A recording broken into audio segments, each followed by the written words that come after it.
Muito bom dia a todos, sejam bem-vindos mais uma vez para o culto da comunidade Pedras Vivas. Para vocês que nos visitam pela primeira vez, são bem-vindos entre nós. Gostávamos muito de dar-lhe um abraço, mas por enquanto continuamos a adorar ao nosso Senhor e prestar culto virtualmente através deste formato. Mas como sempre, separamos este tempo, entramos na presença de Deus com gratidão no coração. E hoje vamos iniciar nosso tempo com a leitura de alguns versículos do livro de Neemias. Faz parte de uma oração dos levitas naquela altura. Diz o seguinte, Neemias 9, versículo 6.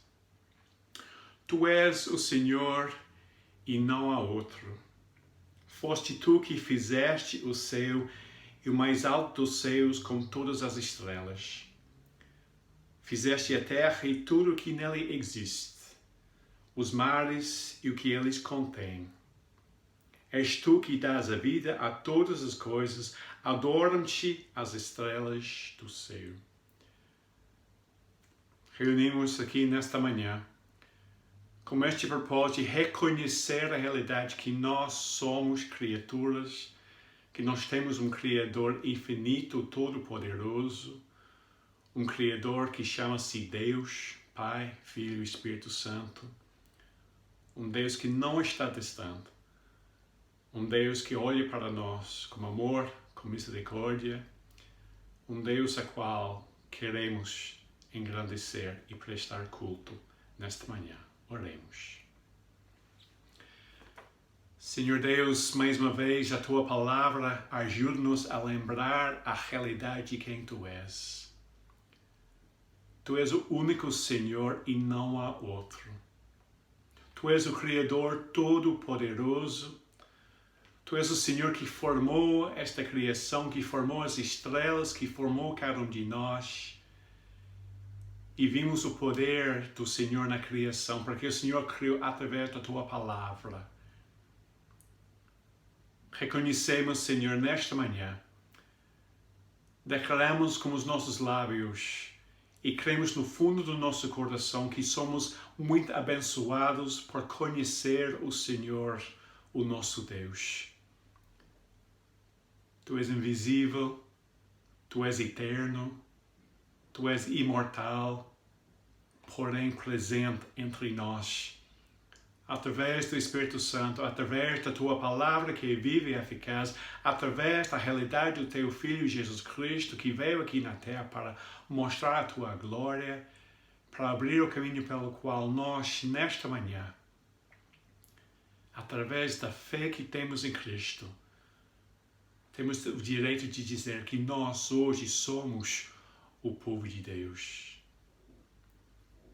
Senhor, queremos oferecer-te estes momentos que iremos passar juntos, para que o Senhor receba toda a honra, toda a glória e todo o louvor que Tu e somente Tu, Senhor, mereces. Em nome de Cristo oramos. Amém. Nós vamos ter uma oportunidade agora para adorar o Senhor em cântico. 2 cânticos. O primeiro fala exatamente sobre a grandeza de Deus. Deus Supremo és, incomparável em formosura, incomparável em majestade. Não há outro Deus como o Senhor. E logo após iremos declarar em cântico a nossa crença, as verdades que nós descobrimos através da Palavra de Deus, as verdades pelas quais nós somos orientados aqui. Palavras sobre Deus Pai, Filho e Espírito Santo, aquilo que nós cremos, aquilo que é o credo das nossas vidas. Vamos adorar o Senhor em cântico.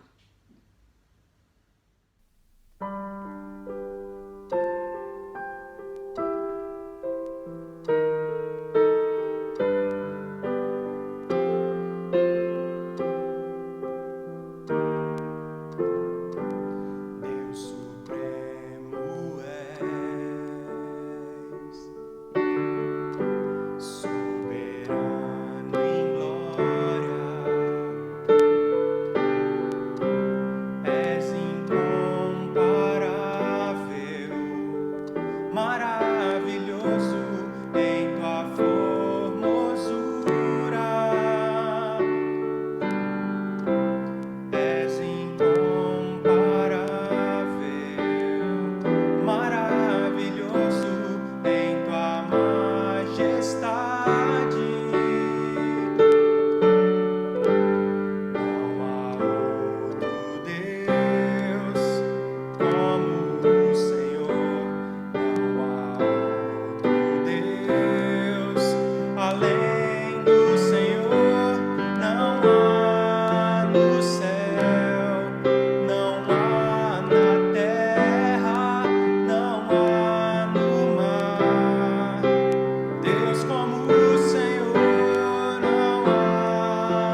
Pai nosso eterno Deus, único Criador, Todo-Poderoso, através do Santo Espírito, deu-nos seu Filho Jesus, o Salvador. Eu creio em Deus o Pai, eu creio em Cristo Filho, creio no Espírito Santo, nosso Deus é três em um, creio na ressurreição que nos levantará, pois eu creio no nome de Jesus.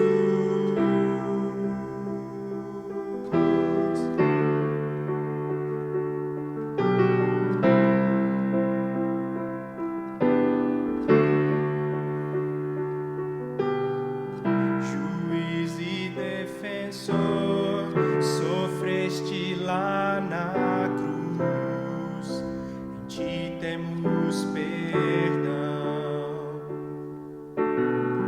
Desceste à escuridão e a glória subiste, para sempre reinarás. Eu creio em Deus o Pai, eu creio em Cristo Filho, creio no Espírito Santo, nosso Deus é três em um, creio na ressurreição que nos levantará, pois eu creio no nome de Jesus. Creio em ti, Jesus. Creio que tu vivo estás. Creio que Jesus é o Senhor.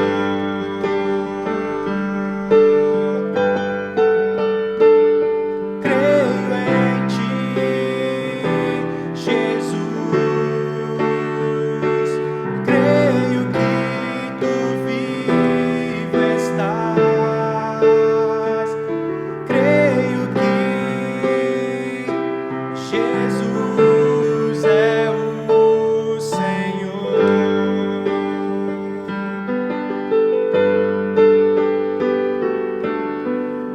Creio na eternidade, no teu puro nascimento, na comunhão dos santos, na santa igreja. Creio na ressurreição que nos levantará, pois eu creio no nome de Jesus. Eu creio em Deus o Pai, eu creio em Cristo Filho, creio no Espírito Santo, nosso Deus é três em um, creio na ressurreição que nos levantará, pois eu creio no nome de Jesus, pois eu creio no nome de Jesus.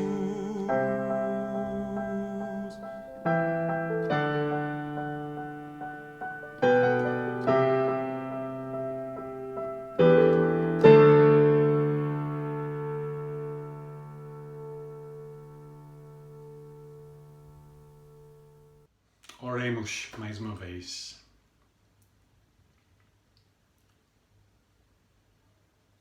Senhor, estes cânticos, as melodias, as palavras, são uma declaração daquilo que nós cremos em relação ao Senhor. Que não há Deus como nosso Deus. Que cremos no Pai, no Filho e no Espírito Santo. Que cremos na plena comunhão, que cremos na esperança que nós temos através do sacrifício e a ressurreição de Jesus Cristo.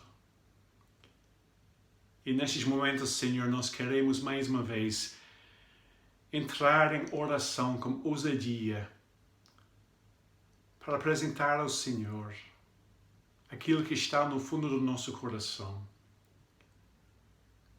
Lembramos, Senhor, dos momentos durante essa semana em que falamos alguma coisa que não era para falar. Alguma coisa que magoou o nosso marido, a nossa esposa, magoou os nossos filhos, magoou o nosso vizinho, Senhor. Que deixamos sair da nossa boca palavras que não edificaram, mas chegaram a destruir. Perdoa-nos, Senhor. Perdoa-nos, Senhor, também pela nossa falta de fé, Senhor.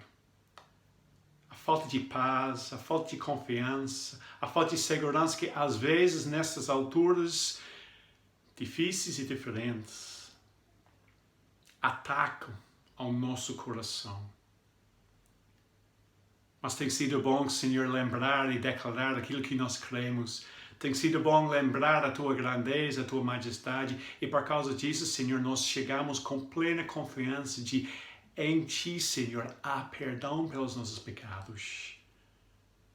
E o Senhor possa renovar a nossa força. Que o Senhor possa renovar a nossa fé, a nossa confiança.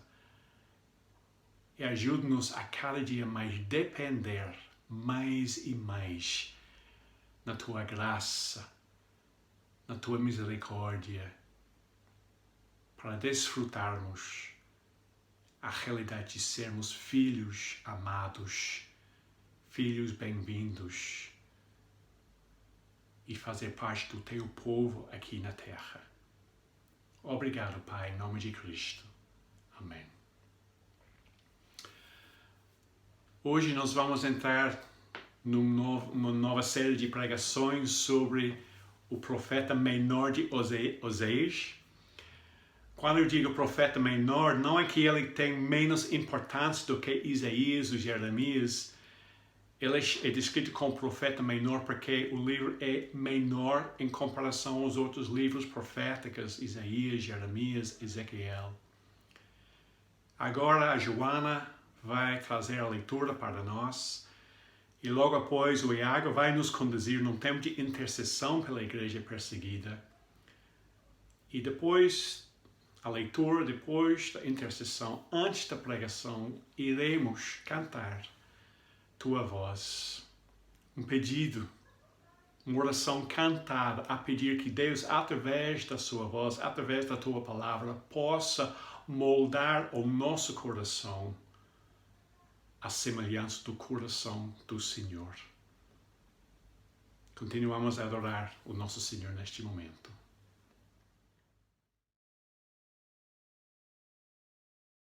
Bom dia. Hoje a leitura vem do livro de Oséias, do versículo 1 do capítulo 1 ao versículo 3 do capítulo 2. Vamos ler a palavra de Deus. Esta é a mensagem que o Senhor dirigiu a Oséias, filho de Beri, no tempo em que Jeroboão, filho de Joás, era rei de Israel. Foi no tempo em que Uzias, Jotã, Acás e Ezequias reinaram em Judá. O Senhor começou a falar ao seu povo, através de Oséias, desta maneira. Oséias, casa com uma mulher que pratica a prostituição, e é desse tipo de mulher que nascerão os teus filhos. Pois também o povo desta terra se entregou à prostituição, afastando-se de mim, o Senhor. Oséias foi então casar com Gomer, filha de Diblém, que ficou grávida e lhe deu um filho. O Senhor disse a Oséias: Ponha o nome de Jezreel, porque dentro de pouco tempo castigarei os descendentes de Jeú, pelos crimes cometidos contra Jezreel, e acabarei com o reino de Israel. Muito brevemente quebrarei a força militar de Israel na planície de Jezreel. Gomer ficou novamente grávida e deu à luz uma filha.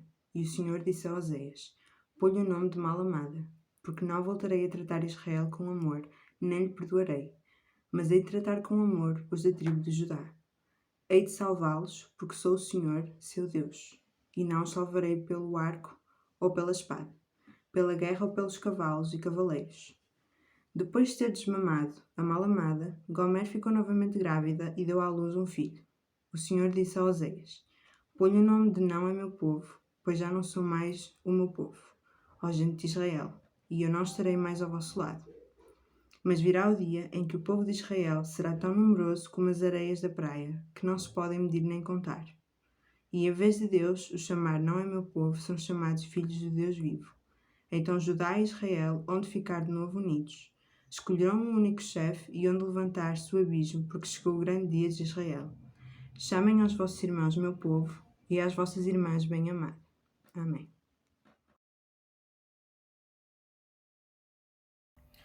Bom dia, irmãos. Nosso momento de intercessão hoje vai ser com foco na igreja perseguida, mais especificamente no país da Nigéria, que fica no continente africano. A Nigéria tem uma população de 206 milhões de pessoas e aproximadamente 46% são cristãos. E mesmo com essa porcentagem até relativamente alta, mais cristãos são assassinados por causa da sua fé na Nigéria do que em qualquer outro país. A Nigéria subiu vários lugares na lista mundial da perseguição de 2021, entrando no top 10, principalmente porque essa violência aumentou e começou a se espalhar para outras partes do território da Nigéria. As fontes de perseguição aos cristãos lá são os oficiais do governo, líderes religiosos não cristãos, grupos religiosos violentos, redes criminosas, partidos políticos, grupos militares. E nesses ataques aos cristãos, eles são assassinados ou eles têm suas propriedades destruídas, os seus meios de subsistência destruídos. As mulheres cristãs são frequentemente raptadas, agredidas sexualmente pelos grupos extremistas e às vezes até são forçadas a se casar com os muçulmanos. Os homens e os meninos cristãos que sobrevivem muitas vezes são sequestrados, forçados a lutar, a entrar para o exército, serem soldados. E essa tática de separar os homens das suas famílias é justamente com o objetivo de tirar o sustento das famílias cristãs e também reduzir a taxa de natalidade das comunidades cristãs.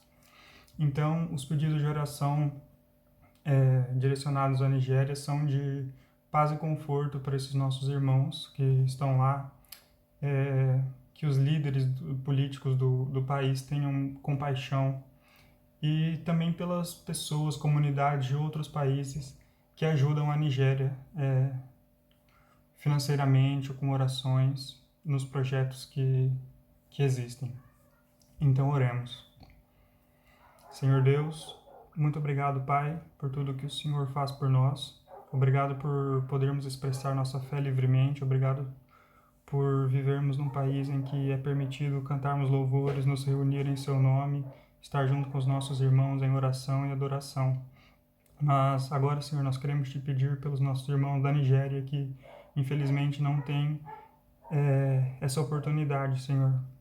Nós nem conseguimos imaginar o quanto deve ser difícil passar o que eles passam, mas nós sabemos, Senhor, que pela fé no Senhor, eles seguem em frente apesar de todas as dificuldades. Então nós pedimos que o Senhor reforce neles essa esperança, essa alegria em te servir apesar das circunstâncias, Senhor. Que o Senhor tenha misericórdia dessas pessoas, Senhor. E nós te pedimos, Senhor, que esses ataques diminuam até se acabarem.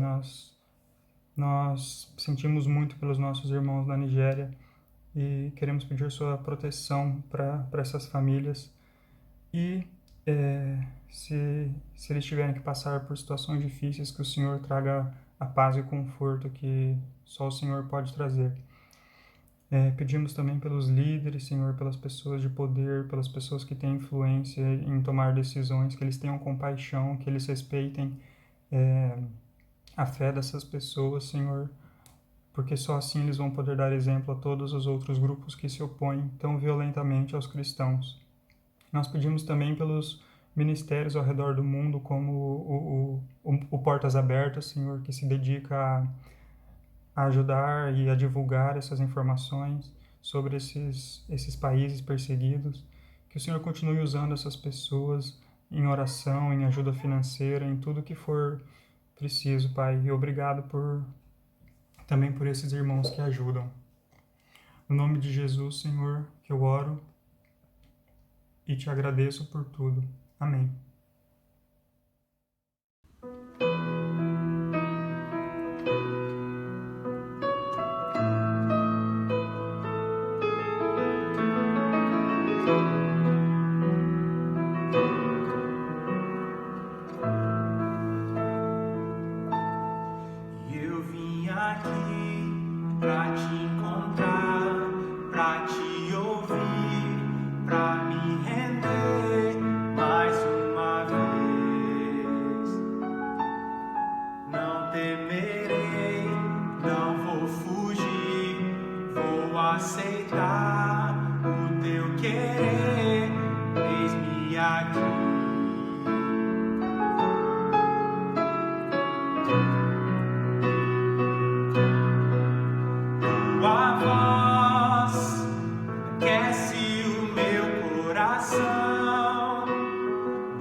faz-me cantar, me refaz de novo e mais uma vez, moldando o meu coração ao teu.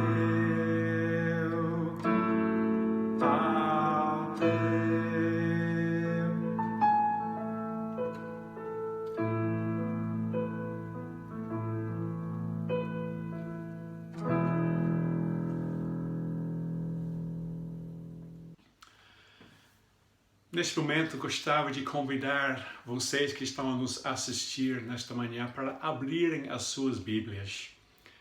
Vamos abrir neste livro de Oséias. Podem encontrar este livro no Velho Testamento, logo após Isaías, Jeremias, Ezequiel, e por aí vai encontrar este profeta menor.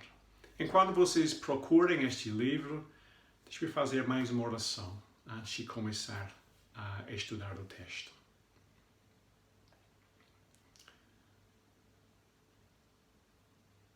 Senhor, nosso pedido neste momento é muito simples, mas muito importante. Queremos ouvir a Tua voz. Queremos que a Tua voz possa corrigir, repreender, educar e ensinar, para que possamos andar de acordo com a Tua vontade. Em nome de Cristo oramos. Amém. Toda a Escritura é inspirada por Deus e serve para ensinar, convencer, corrigir, educar segundo a vontade de Deus, a fim de que quem serve a Deus seja perfeito e esteja pronto para fazer tudo o que é bom. Encontramos estes dois versículos escritos pelo apóstolo Paulo uns 35 anos depois da morte e ressurreição de Jesus. Encontramos em 2 Timóteo 3, 16 e 17. E são uma crença da Igreja de Cristo. São uma declaração daquilo que nós cremos sobre a Bíblia. Cremos que estes 66 livros são úteis, servem para ensinar, corrigir, convencer e educar, segundo a vontade de Deus. Segundo a vontade de Deus. É aqui nestas páginas que Deus revela a todos de uma forma especial. O que significa dizer que Deus é justo? A Bíblia vai mostrar. O que significa dizer que Deus é amor? Mais uma vez, a Bíblia vai revelar isto para nós. Por que é que há injustiça, corrupção, fome, guerras, doenças no mundo? Mais uma vez, a Bíblia revela a resposta. Vivemos num mundo que necessita de factos, que tem sede e fome por uma coisa verdadeira, por orientação concreta e confiável. Um mundo que necessita ensino, correção e educação segundo a vontade de Deus.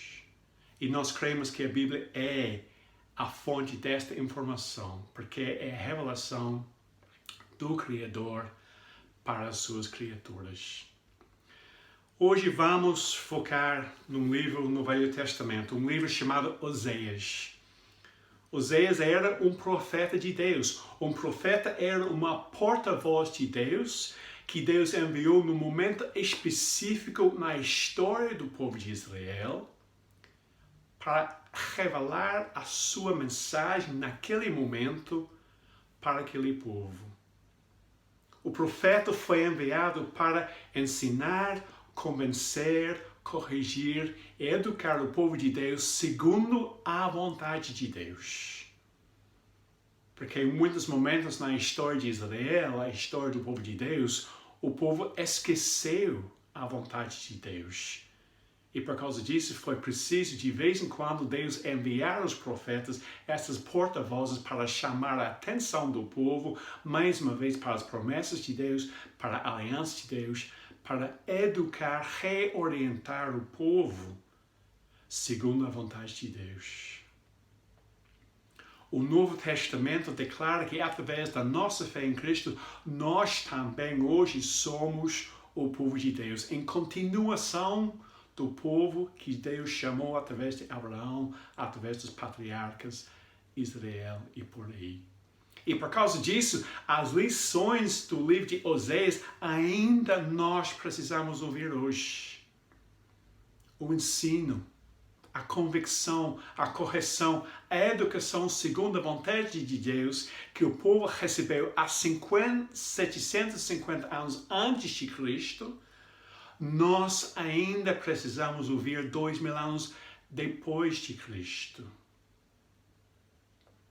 E é isto que Oséias declara no final do livro. Em capítulo 14, ele cita: quem for sábio entenderá estas coisas, quem for inteligente vai compreendê-las. Os caminhos do Senhor são retos, os fiéis caminham por eles, mas os rebeldes tropeçam neles e caem.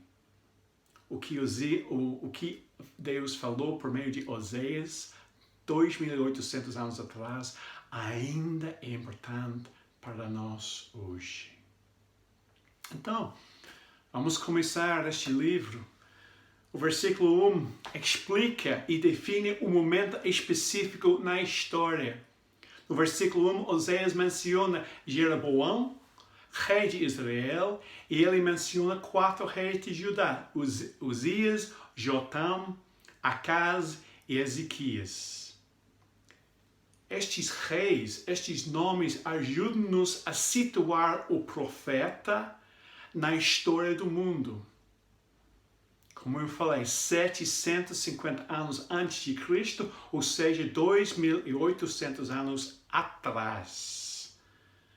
E por saber onde estes eventos aconteceram, podemos compreender melhor o contexto atual, a cultura, os desafios, os poderes políticos, as nações ao redor de Israel, que eram Assírio, Síria, Egito.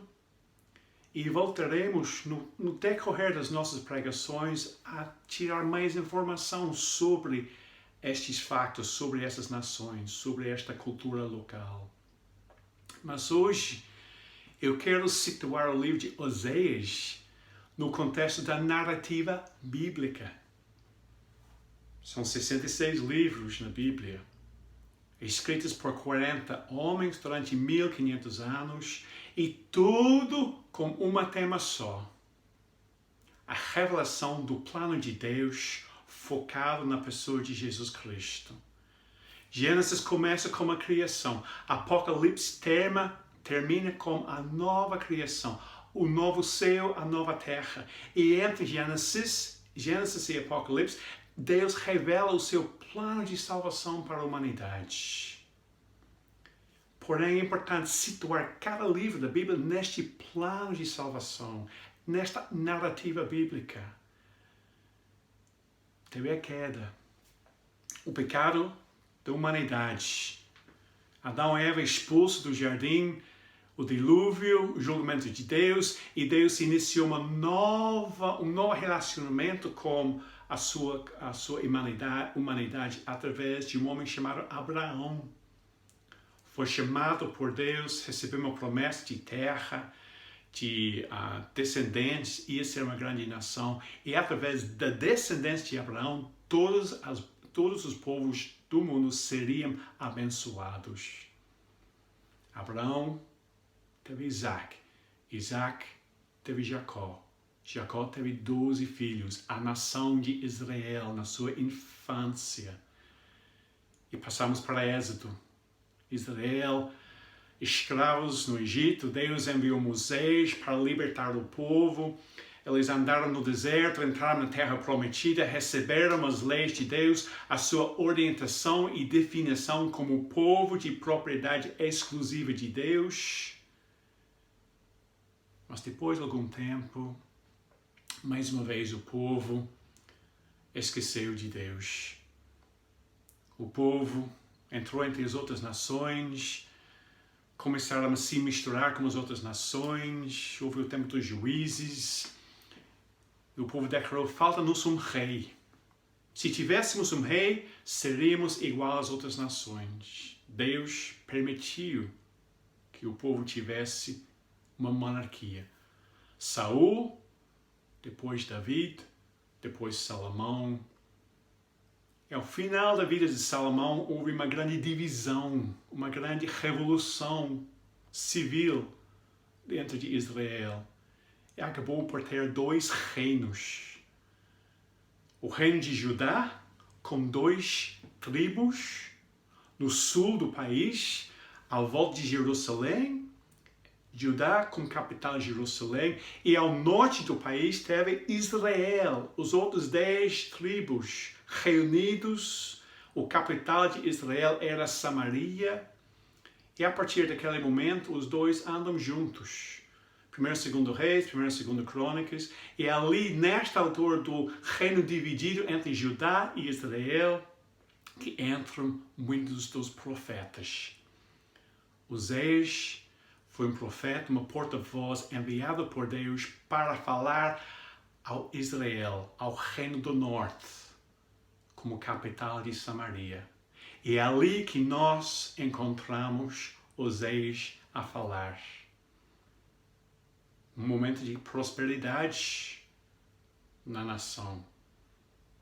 Mas faltava medidas sociais, havia muita religiosidade, mas também havia muitos erros cometidos pelo povo naquela altura. E é por causa disso que Deus enviou Oséias como esta porta-voz. Chamamos esta série de pregações a paixão de Deus por seu povo infiel. E é isso que nós vamos ver neste livro.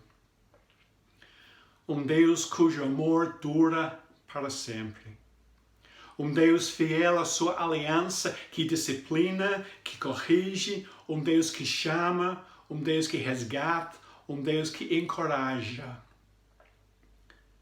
E temos o povo de Israel, o povo de Deus, que esqueceu de Deus, que de natureza foi atrás de outros deuses, um povo que tem um coração nômade, um coração que vai para várias direções, um coração que é atraído por outras coisas e leva o povo a quebrar a sua aliança com Deus. É neste contexto que vamos descobrir a paixão de Deus pelo seu povo infiel. E aí vamos ver a nós próprios.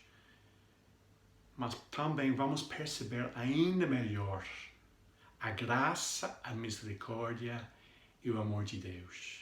É interessante nesse livro que no início Deus não falou através das palavras de Oséias. Deus falou através de uma coisa que Oséias foi chamado para fazer. Lemos no versículo 2. O Senhor começou a falar ao seu povo através de Oséias desta maneira. Oséias casa com uma mulher que pratica a prostituição. É desse tipo de mulher que nascerão filhos de prostituição. Uau! Posso imaginar a reação de Oséias? Casar com uma mulher que pratica a prostituição? É sério, Senhor? Mas uma mulher assim, Senhor, ela vai atrás de outros amantes? Uma mulher assim, ela não tem vergonha, ela não tem respeito para si própria, ela terá muitas dificuldades em se manter fiel a mim, Senhor, e ficar só dentro de um só relacionamento. E também é para ter filhos com esta mulher, Senhor. Mas por que, Senhor? E Deus explica no versículo 2. Pois também o povo desta terra se entregou à prostituição, afastando-se de mim, o Senhor. O casamento entre Oséias e Gomer, esta prostituta, será uma parábola viva. Uma parábola viva para chocar Israel e também para chocar Judá no sul do país. Oséias representa Deus, Gomer representa Israel. Deus assumiu uma aliança com Israel no passado, uma aliança de graça, de amor, de fidelidade. Israel gostava de ter o título povo de Deus, de desfrutar a segurança da bênção de Deus. Mas na prática, o coração do povo não era devoto a Deus. Na prática, para Israel, foi um casamento de conveniência. Deus avisou o povo antes de entrar na terra prometida. Ele diz, tomem muito cuidado, porque quando vocês entrarem na terra prometida, quando vocês tiverem casas cheias, quando vocês tiverem tudo que vocês querem para comer, naquele momento é capaz de esquecer de que eu sou o Senhor. E foi exatamente isso que aconteceu. Israel esqueceu, tornou-se infiel, pecou, traiu Deus, cometendo prostituição. Esta palavra aparece 15 vezes neste livro. E é assim que Deus compreende o pecado do seu povo: traição, prostituição, infidelidade. E nós sabemos que pecado tem várias definições. É uma ofensa contra Deus. Significa quebrar as leis de Deus. Iniquidade significa não atingir o alvo que Deus estabelece para o seu povo. Mas neste livro, nesta parábola viva de Oséias e a sua esposa Gomer, vamos perceber que para Deus pecado também é traição. É um ato de adultério e infidelidade. Pecar contra Deus significa rejeitar o amor e a proteção de Deus. Significa decidir que eu não quero mais ser fiel, eu não quero mais viver em dependência a Deus que me criou de uma forma tão amorosa. Eu tenho que perguntar para mim próprio. Eu ofereço esta pergunta para vocês também. Como é que nós compreendemos pecado? Conseguimos enxergar pecado desta forma?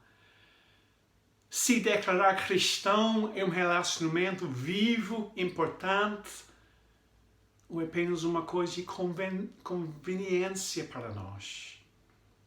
Gostamos dos benefícios de ser cristão, ter um Salvador, ter a esperança do céu, da vida eterna, mas no dia a dia, Jesus como Senhor, que manda, que orienta, que guia a minha vida, nem sempre. Será que por vezes, ou às vezes, nós somos culpados de esquecer do Senhor? Será que nós podemos dizer, tal como este povo, é verdade, Senhor, cometemos prostituição espiritual. Mas como é que Deus vai reagir a esta prostituição do seu povo?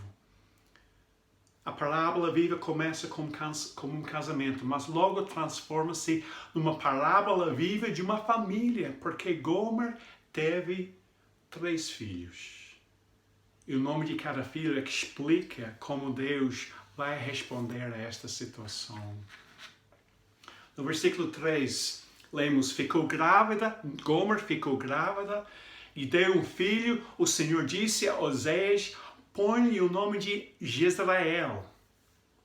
Jezreel parecido com Israel, pelo menos no som, mas é muito diferente. Os nomes na Bíblia são importantes. Os nomes revelam alguma coisa em relação àquela pessoa. Uma coisa que vai acontecer, uma característica daquela pessoa. Por exemplo, Abraão significa pai de uma grande nação. Oséias, curiosamente, significa ele salva. Mas aqui, o que significa Jezreel? Para isso temos que pesquisar um pouquinho na história do povo de Israel. No livro de 2 Reis 9 e 10, encontramos o pano de fundo para compreender o que Deus iria dizer com este nome Jezreel. Ali em 2 Reis, lemos o relato de Jeú, também mencionado aqui nestes versículos em Oséias. Jeú era um capitão no exército de Israel, uns 80 anos antes do tempo de Oseias. Deus escolheu Jeú para ser o novo rei de Israel. E a sua primeira ação como rei foi acabar com a idolatria e a adoração a Baal. Se calhar vocês lembram os profetas Elias, Eliseu, o rei Acaz, a sua esposa Jezabel, que introduziram a adoração a Baal. E Elias foi enviado para confrontar o rei, para confrontar os sacerdotes de Baal no Monte Carmelo, e houve uma grande vitória. Então, Jeú foi enviado como rei de Israel para acabar definitivamente com esta adoração a Baal. E os eventos aconteceram numa cidade, num vale chamado Jezreel. E Jeú matou o filho de Acaz. Jezabel morreu também. Mas ele não parou por aí. Ele mandou matar 70 descendentes de Acaz. Foi uma ação cruel, sangrento, um exagero que aconteceu neste lugar chamado Jezreel. E quer dizer que o nome Jezreel traria para a mente das pessoas de Israel imagens de crueldade, de derramamento de sangue, de sofrimento, de julgamento. Chamar seu filho de Israel era igual eu hoje chamar uma das minhas filhas Vietnã, o Auschwitz, o 9/11, porque traria para a memória a lembrança de crueldade, sofrimento, sangue, morte. Não foi um nome bonito. Mas por colocar o nome de Jezreel no primeiro filho de Oseias e Gomer, Deus estava a dizer: vai haver um julgamento, vai haver sangue. No versículo 5, ele reforça, no versículo 4, ele diz que esta punição vai cair sobre o reino de Israel. Muito brevemente, ele diz no versículo 5, muito brevemente, quebrarei a força militar de Israel no planície de Jezreel. Deus vai deixar Israel sem proteção. Jezreel, derramamento de sangue e julgamento. Um tempo depois, lemos no versículo 6 que Gomer ficou grávida novamente e deu à luz uma filha. E dá para entender aqui que Oseias provavelmente não foi o pai deste segundo filho, esta filha que nasceu. E o nome que foi dado? Mal amada. O sem compaixão, ou talvez sem misericórdia. Mais uma vez, estas palavras, é difícil para nós perceber o choque dessas palavras. Mas se formos para trás na história de Israel, nós lemos, antes de tirar o povo de Israel, Deus disse a Moisés: concederei a minha misericórdia a quem eu quiser e terei compaixão de quem eu entender. Eu sou o Senhor Deus misericordioso, compassivo, paciente e grande em amor e verdade. É a natureza de Deus. Mas agora Deus está a declarar: não mais. Chegou ao limite. Eu vou retirar a minha proteção. Eu vou suspender a minha compaixão, a minha misericórdia, o meu amor. Pelo menos em relação a Israel, porque no versículo 6 Deus declara: não voltarei a tratar Israel com amor, nem lhe perdoarei. Mas hei de tratar com amor os da tribo de Judá, hei de salvá-los, porque sou o Senhor, seu Deus. Mal amada, Deus chegou ao limite do seu amor e paciência, para com Israel infiel. Mas teve um terceiro filho. Versículo 8, mais uma vez, Gomer ficou novamente grávida e deu à luz um filho. Mais uma vez, dá para entender que Oséias não era o pai de novo. E o nome desta vez não é meu povo. Não é meu povo. No Egito, antes do Êxodo, Deus prometeu aos israelitas: farei de vós o meu povo e eu serei o vosso Deus. Foi um refrão da aliança. Deus era Deus daquele povo. Aquele povo era o povo de Deus. Mas agora, alguns séculos depois, Deus declara: já não são mais o meu povo, ó gente de Israel. Eu não estarei ao vosso lado. Oséias casou-se com Gomer. Tiveram 3 filhos. E através dos 3 filhos, Deus estava a dizer: está na hora.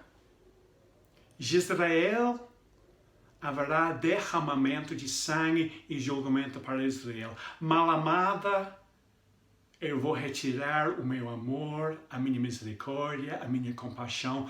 Não é o meu povo. Acabou. Não merecem ser chamado o meu povo. Para vocês, a aliança era apenas um casamento de conveniência.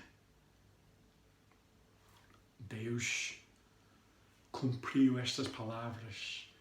Removeu a sua proteção. Alguns anos depois, Assírio, a grande nação no norte, entrou no norte de Israel, levou uma grande parte dos habitantes para o cativo, e em 722 a.C., Assírio veio pela segunda vez, derrotou o resto do país de Israel, destruiu Samaria, o capital, e esta geração de Israel desapareceu. O povo que ficou naquela região foi um povo misto, de várias culturas, de várias nacionalidades. Foi o início do povo chamado como samaritanos. E nós percebemos através dos evangelhos como os judeus, os fiéis a Deus, compreenderam e trataram os samaritanos. Um povo impuro, não digno de ser conhecido como povo de Deus. Israel tomou por certo a aliança. Tomou por certo o amor, a misericórdia e a proteção do Senhor. Ela agiu como um povo rebelde, não digno de ser chamado povo de Deus. Pensou que os sacrifícios que eles ofereceram com regularidade, este fervor religioso foi suficiente para satisfazer o Deus único da aliança. O povo brincou com Deus. Pensou que Deus fosse dócil, que Deus fosse como se fosse domesticado, subjugado, tal como os ídolos de prata e ouro. Não lembraram de que Deus é onipotente, que Deus é zeloso por seu nome, é zeloso pelo povo que tem o nome de Deus. Ele é santo, Ele é justo. Israel tomou por certo a bênção da aliança. Errou e pagou as consequências. Mas que tal o nosso tempo atual? Deus é amor. Deus é bom e bondoso. Deus vai perdoar. Mas será que hoje ainda temos uma imagem desequilibrada em relação a Deus? Achamos que Deus é dócil, um Deus domesticado, um Deus subjugado, um Deus que existe para obedecer aos nossos desejos, as nossas vontades. Muitas pessoas continuam a pensar, por enquanto, vou continuar a fazer o que eu quero fazer. Mais tarde, quando eu tiver muitos anos de vida, eu vou ter com Deus, e vou acertar as contas, e vou me colocar em paz com Deus. Mas por enquanto, não, estou bem. Queridos, pensar desta forma em relação ao único Deus Todo-Poderoso, Criador, é tomar por certo o amor, a misericórdia e a proteção de Deus. É um erro perigoso na cultura atual da nossa sociedade. Espero que não seja um erro atual na sua vida. Porque se for um erro atual, a presumir a bondade de Deus, a tomar por certo a graça de Deus, pode e vai pagar as consequências, tal como Israel pagou as consequências na altura de Oséias. Os profetas tiveram palavras honestas sobre a situação atual do povo de Deus. Foram enviados para corrigir, ensinar, educar segundo a vontade de Deus, olharam para o curto prazo, falaram do julgamento, chamaram a atenção do povo para o arrependimento e avisaram o povo sobre as consequências que iriam chegar no imediato. Mas também um profeta de Deus olhou para o longo prazo. E muitas vezes é misturado com as palavras de julgamento, de condenação, de chamar a atenção, havia palavras de esperança, de graça em relação ao futuro. E Oséias não é diferente dos outros profetas. É curioso que a Bíblia para Todos tem divisões diferentes em relação às outras Bíblias. No Bíblia para Todos, no capítulo 2, versículo 1 a 3, e nas outras Bíblias, capítulo 1, versículo 10 a 2, versículo 1.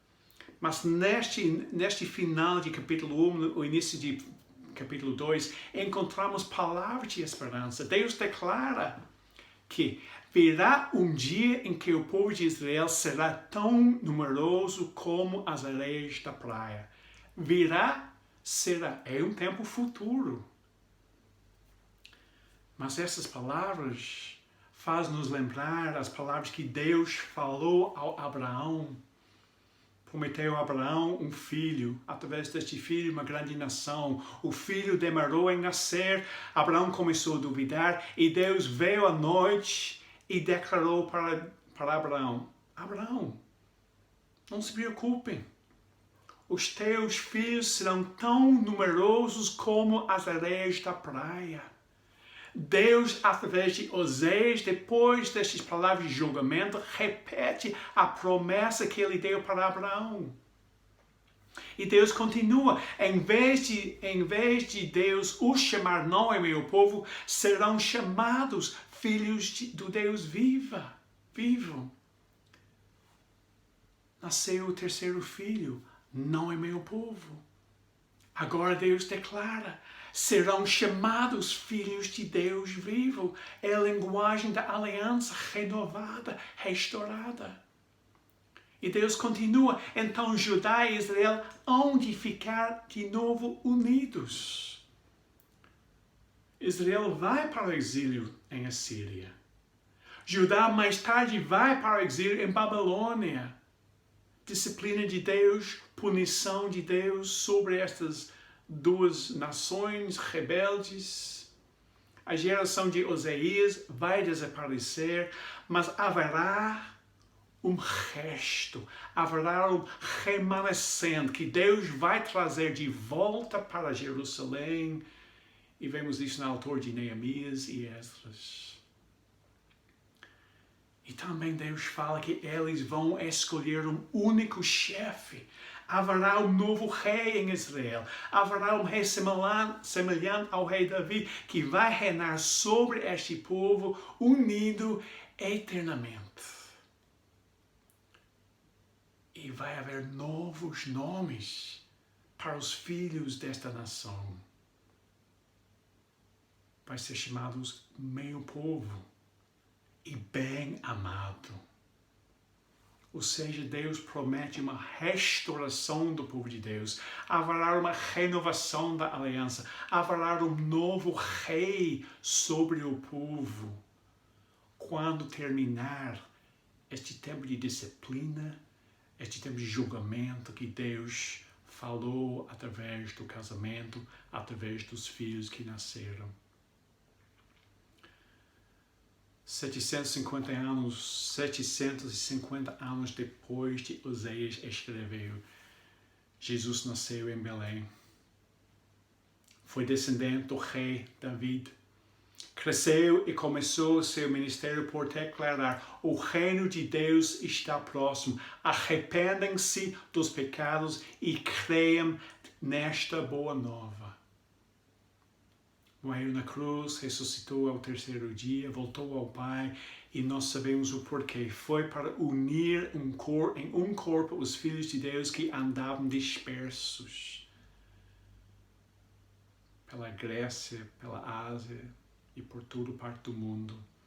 E antes de voltar para o Pai, Jesus deu uma ordem aos seus testemunhos. Atos 1:8. Sereis as minhas testemunhas tanto em Jerusalém, como em toda a Judeia, que era a região de Judá, ocupava na altura de Oseias, e Samaria, que era a região que Israel ocupava na altura de Oseias, e até os lugares mais distantes do mundo.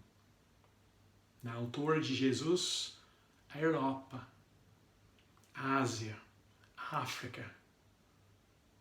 Na nossa altura, América do Norte, América Latina, Austrália, Nova Zelândia, China, Japão, o sul da África. A Igreja de Cristo existe ao redor do mundo, mais numeroso do que as areias na praia. Nós somos hoje, em 2021, a realização destas palavras de esperança que Deus falou por meio do profeta Oseias.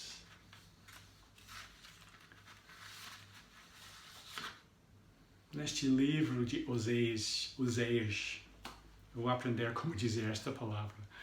Neste livro de Oseias, Deus revela o seu relacionamento com o seu povo.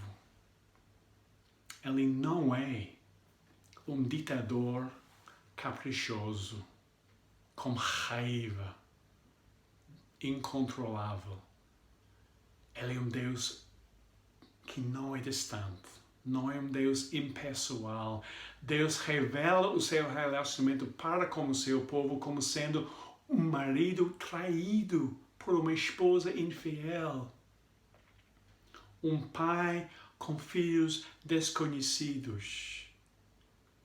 Mas um marido e um pai que continua com fidelidade a amar, a disciplinar, sim, a castigar, sim, mas sempre a amar. Nós sabemos muito bem, o pecado estragou o mundo, o pecado estraga cada um de nós, o mundo é uma bagunça. Nós muitas vezes somos uma bagunça.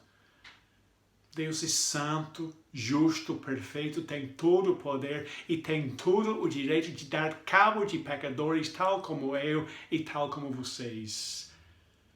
Mas estas características da santidade, da justiça, do poder de Deus sempre são ligadas ao amor, à graça, à misericórdia e à fidelidade de Deus. E por causa disso, Deus trabalha no meio desta bagunça da minha vida, desta bagunça da sua vida, desta bagunça do nosso mundo, para resgatar, para renovar, para restaurar. Oseias casou-se com uma prostituta, uma mulher infiel, que o traiu e teve filhos com outros homens.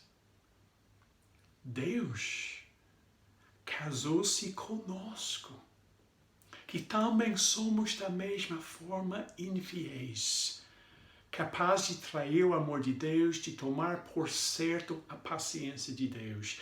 Nesta parábola viva de um casamento curioso, vemos a paixão de Deus pelo seu povo fiel. Em Cristo, percebemos plenamente a paixão de Deus pelo seu povo infiel. Um povo infiel, tal como eu, tal como você, mas um povo que pela fé em Cristo pode ser chamado povo do Deus vivo. Oremos. Senhor, obrigado por tudo que o Senhor revela através da Tua Palavra. Perdoa-nos, Senhor, quando tomamos por certo, quando esquecemos ou quando presumimos a graça, a misericórdia, o amor do Senhor. Perdoa-nos, Senhor, quando somos infiéis, quando nós temos um coração nômade, que vai atrás de outras coisas, que é nada mais do que traição ao Teu amor, à Tua graça, à Tua perfeição. Mas obrigado, Senhor, porque o Senhor ama-nos com fidelidade. O Senhor faz tudo o que é preciso para nos renovar, redimir, restaurar e resgatar, para que no meio desta bagunça que às vezes vemos no fundo do nosso coração, o Senhor continue a disciplinar, a chamar a atenção, a nos conduzir ao arrependimento para que possamos voltar com fidelidade ao Senhor. Ó Senhor, ajude-nos a ter uma compreensão correta do Teu amor. Ajude-nos a perceber mais e mais o quanto podemos confiar no Senhor, porque Tu és fiel, Senhor. Oramos e agradecemos em nome de Cristo. Amém. E agora nós vamos cantar este cântico bem conhecido. Tu és fiel, Senhor. Não há nenhuma sombra de mudança em Ti. Como Tu eras, sempre serás. Tu és fiel, Senhor. Fiel a mim.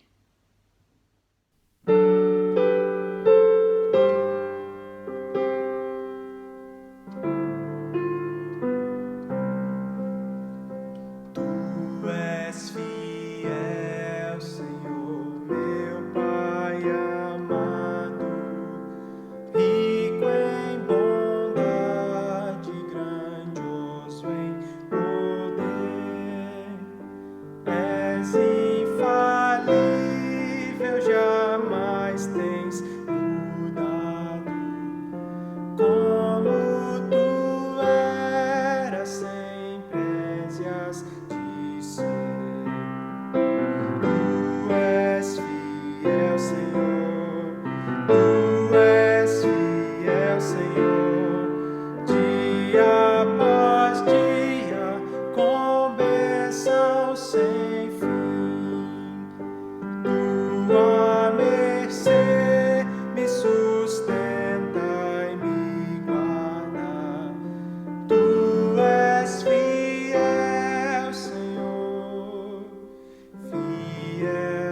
Que o Senhor te abençoe e te protege. Que o Senhor te mostre o teu rosto acolhedor e te trate com bondade. Que o Senhor olhe para ti e te conceda a paz. Amém. Continuaremos esta semana a reunir na quarta-feira à noite, às 20 horas, a nossa reunião de oração.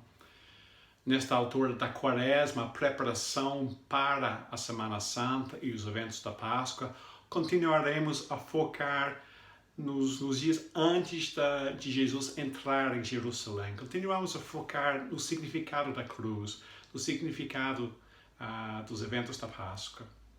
Mas separamos a maior parte do tempo para interceder, para orar pela igreja perseguida, pelas necessidades da nossa comunidade local, CPV, e por outros motivos que possam aparecer na quarta-feira, às 20 horas. No próximo domingo, iremos continuar com estes estudos no livro de Oséias. O Pedro irá nos ajudar a perceber o que foi que Israel estava a fazer. Deus começa, através do profeta, a trazer a evidência da prostituição de Israel para com o Senhor. E como sempre, a CPV agradece a sua contribuição financeira para que possamos continuar a cumprir as nossas responsabilidades financeiras em relação ao aluguel, em relação a outras despesas. E mais uma vez, que este Deus da aliança, que este Deus tão perfeito, possa lhes conceder uma semana muito abençoada